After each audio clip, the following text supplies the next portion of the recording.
everybody. It's great to have you. It's a very important announcement. Very, very amazing, I think, for D.C., but even for the country, because it's, to me, a very big deal. I'd like to thank NFL Commissioner Roger Goodell, Washington Commanders owner Josh Harris, and Washington, D.C. Mayor Muriel Bowser, Secretary Scott Turner, Secretary Doug Burgum, and I see Howard Lutnick is here too, Commerce, and some others that if I could see past the press, I'd name you, but I can't. I'm pleased to reveal that the 2027 NFL Draft, that's a big thing, will be held right here in our nation's capital, Washington, D.C., on the National Mall, and you get a little glimpse of it.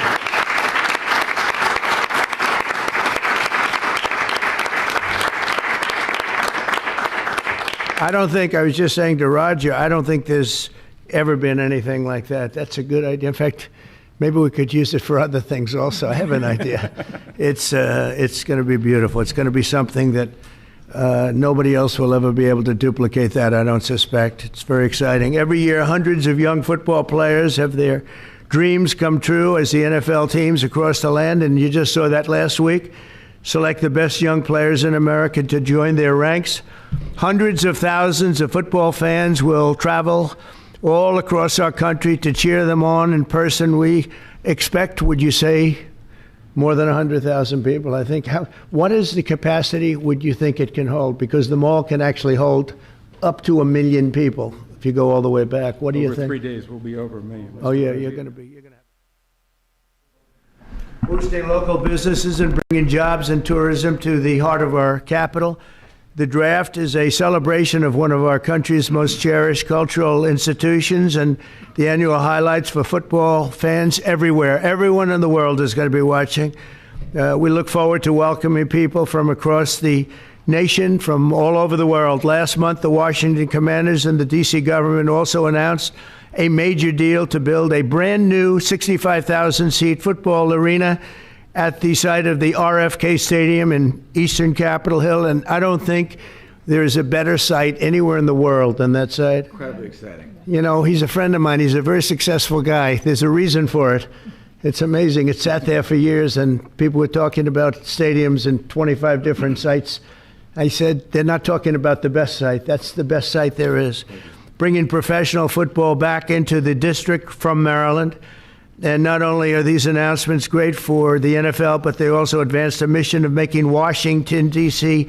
safe and clean and beautiful. And we're working very closely with the mayor, as you know, and we've made a lot of improvements in the last few months, and it's getting to look really strong. Crime is way down, and there's a good relationship we have going with Muriel. So I want to thank you very much. And would you like to say a few words? Thank you, Mr. President. The mayor, please.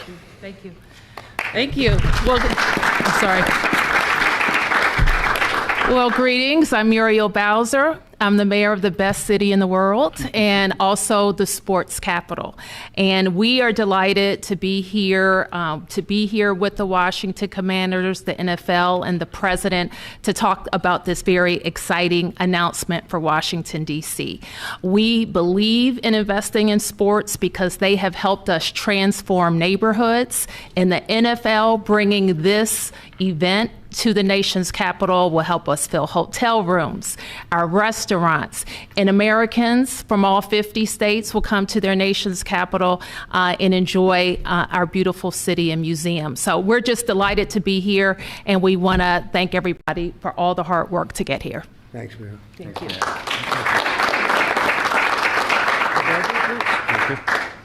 Well, Mr. President, thank you. We're honored to be here in the Oval Office, and to have you announce the 2027 NFL Draft is a special treat. So thank you for your support.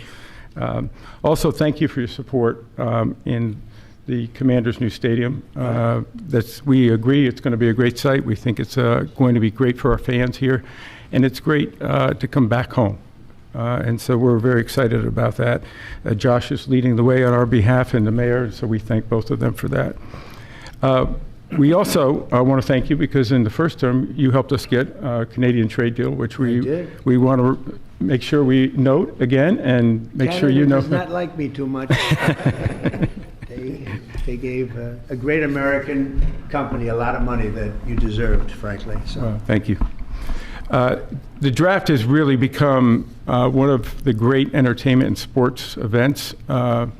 Just a week ago in Green Bay, we had over 600,000 people attend. The year before in Detroit, we had close to 800,000. As the president remarked, we believe we'll be well over 1 million when we come here to DC in 2027. So we not only believe it's a great site, we believe it's consistent with what the president said, which is investing in our communities, investing specifically here in the nation's capital, one that I grew up here in Washington, D.C., and is particularly important.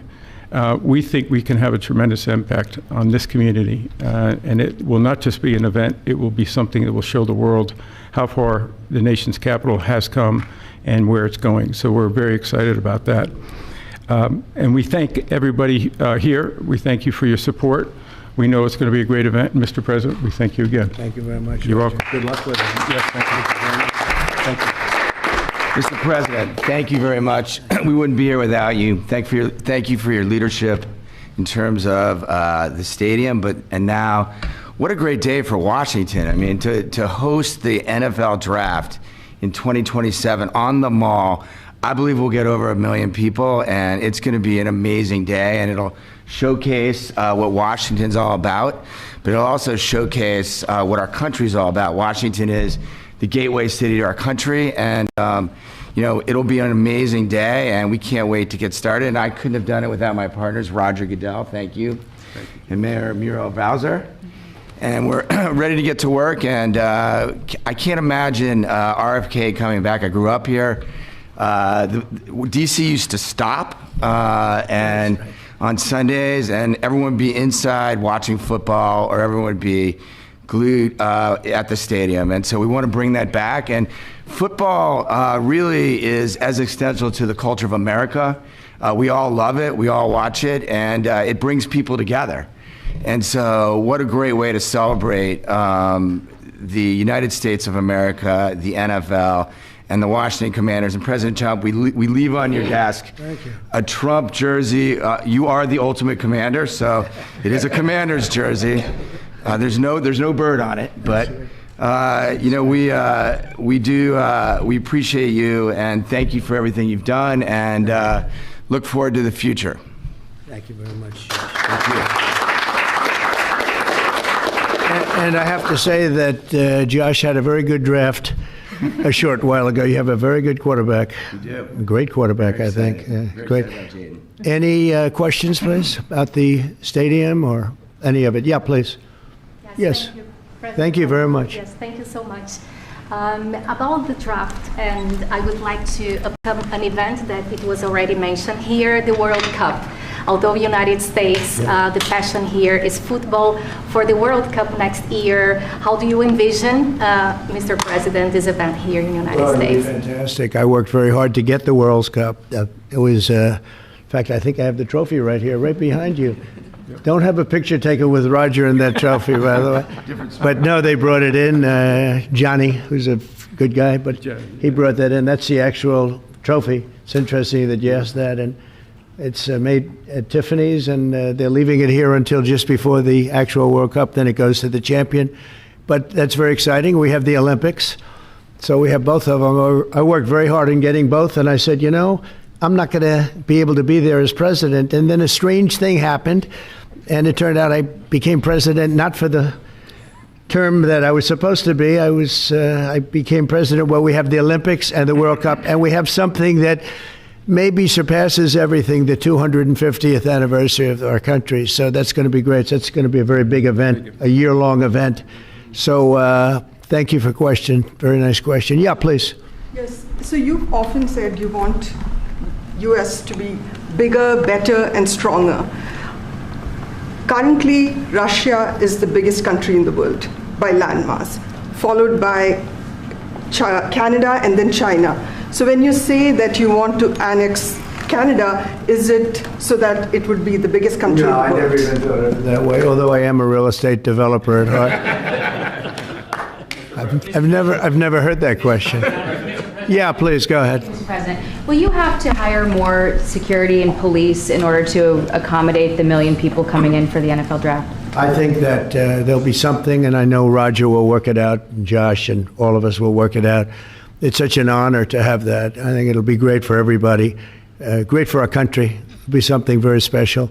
There's no scene like it. There's no site like it. My whole life was based on sites, locations, and as soon as I looked at that rendering, it's going to be beautiful. It's going to really be beautiful. You know, interestingly, I didn't know exactly where it sat relative to the Capitol, but the stadium, if you go back, is right behind the Capitol, miles behind, but nevertheless visually right behind it. So it's going to be an architect's dream, whoever the architect is chosen, and the owner. It's going to be something special. I think it's going to be great for the area. Going to be, it will be top of the line. I know these people very well, and they only know about top of the line. And I would say that more will be put into the stadium than would be put into a identical stadium of a similar size. I think they're going to do a special, because of the importance of the location.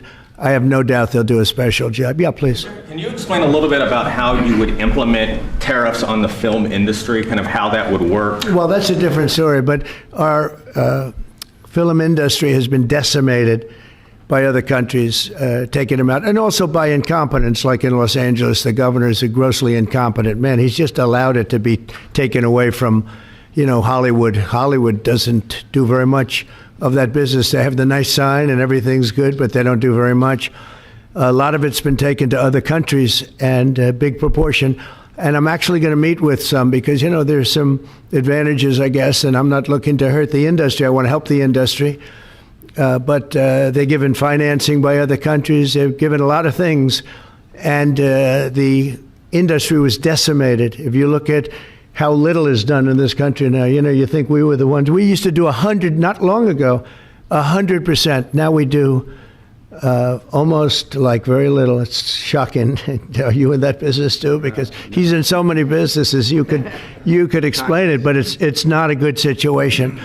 So we're going to meet with the industry. I want to make sure they're happy with it because we're all about jobs. That's all what it's very important. It's a big industry, but it's an industry now that's, it's really left, it's abandoned the USA where it started. And we'll get it back. Yeah, please. Thanks, Mr. President. First, I just want to thank you for letting us in here. I'm with Zero Hedge, and the last administration banned us on social media, so we're really grateful to be in the White House. And this is not exactly sports related, but I've been dying to ask you this question for a long time, which is that 2.5 years ago, the Nord Stream pipeline blew up. Yeah. And despite what people like John Brennan and all the hawks said, you were one person who said Russia probably did not blow up its own pipeline. If you can believe, they said Russia blew it up, yeah. And so I'm wondering now that you're president, if you would consider launching a formal investigation into what happened there and who actually did blow it up. Well, probably if I asked certain people, I'd be able to tell you without having to waste a lot of money on an investigation. But I think a lot of people know who blew it up.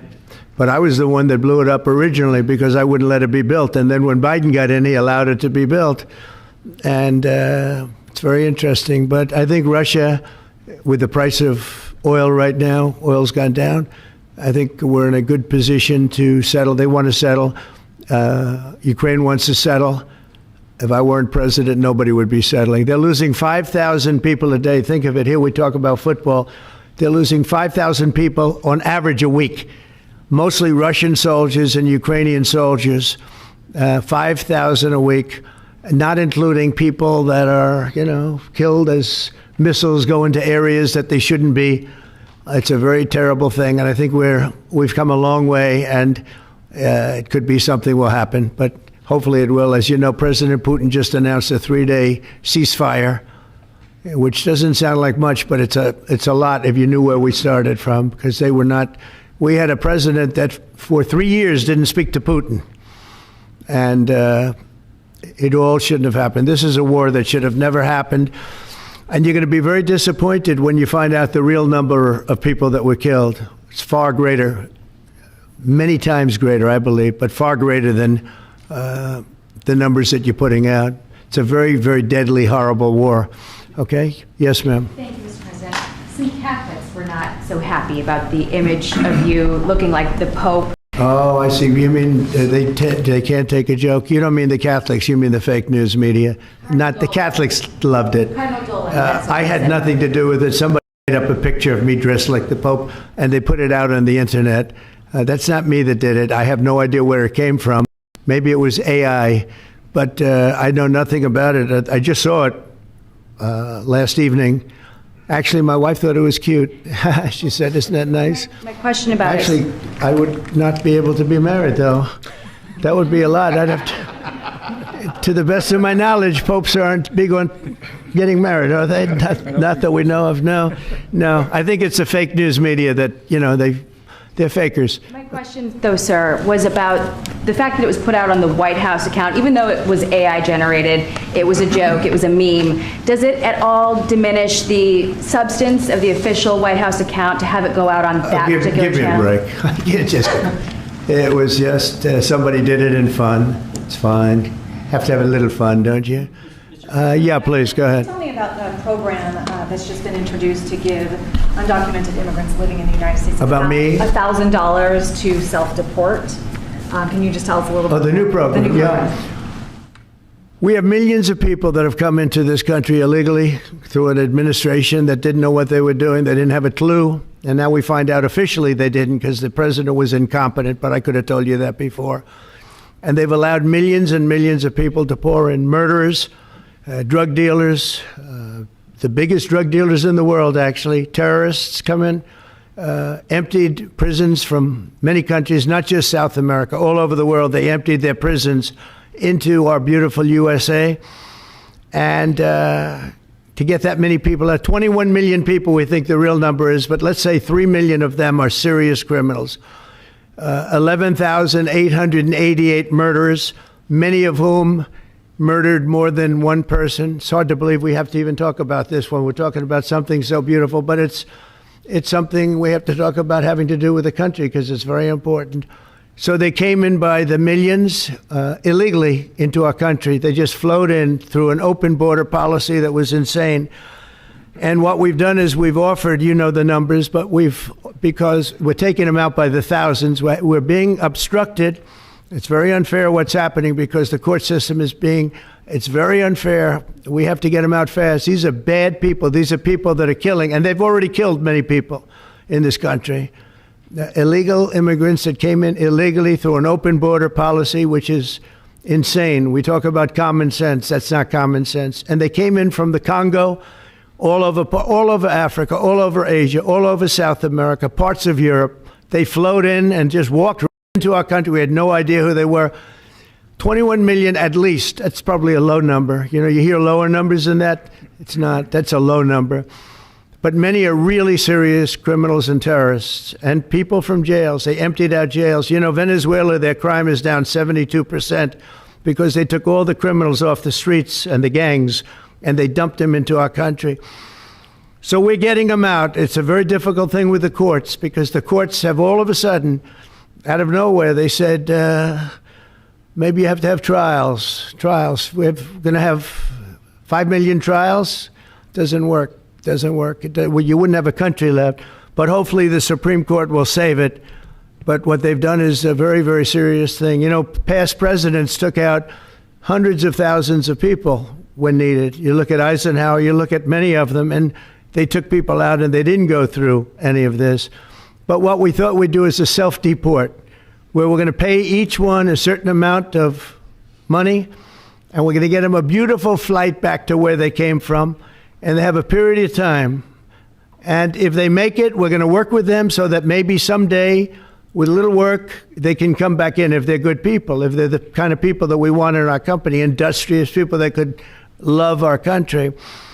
And if they're not, they won't. But it will give them a path to becoming, to coming back into the country.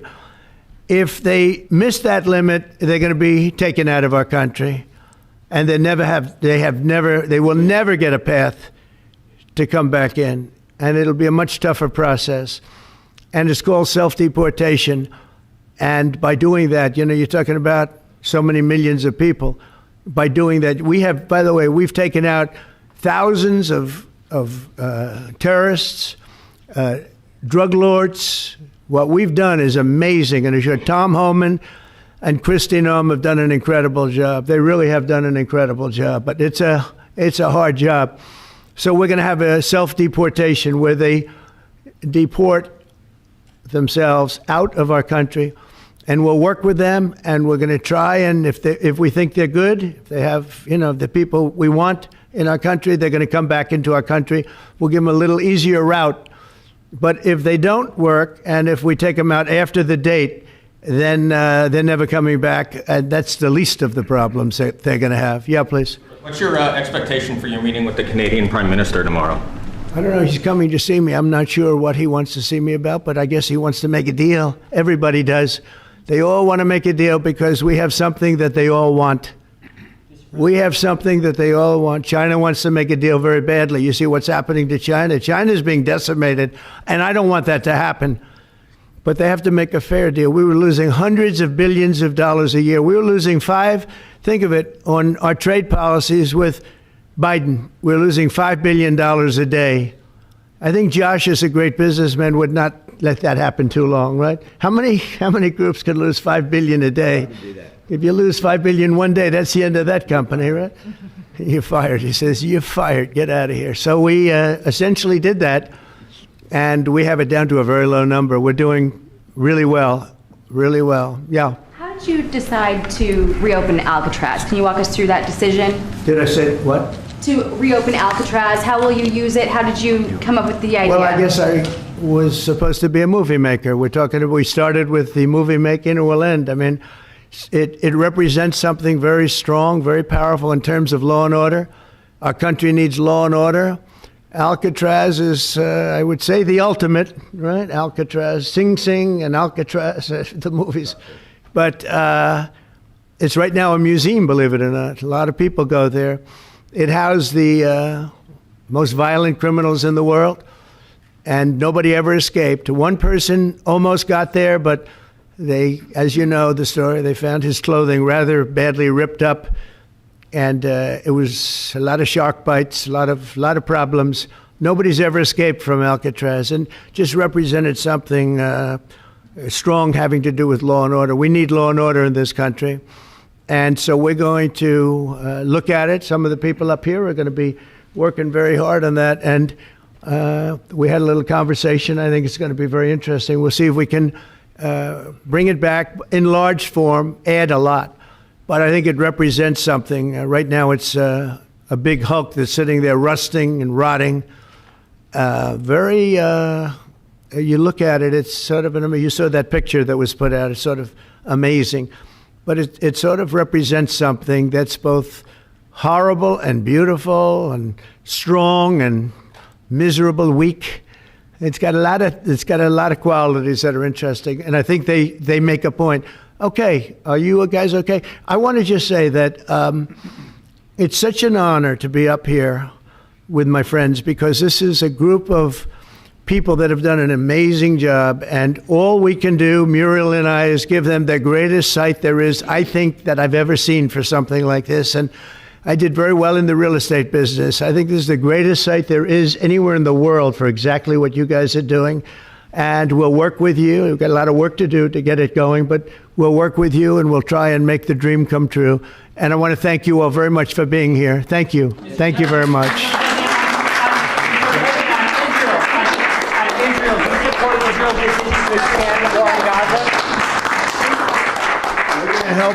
We're going to help the people are starving, and we're going to help them get some food.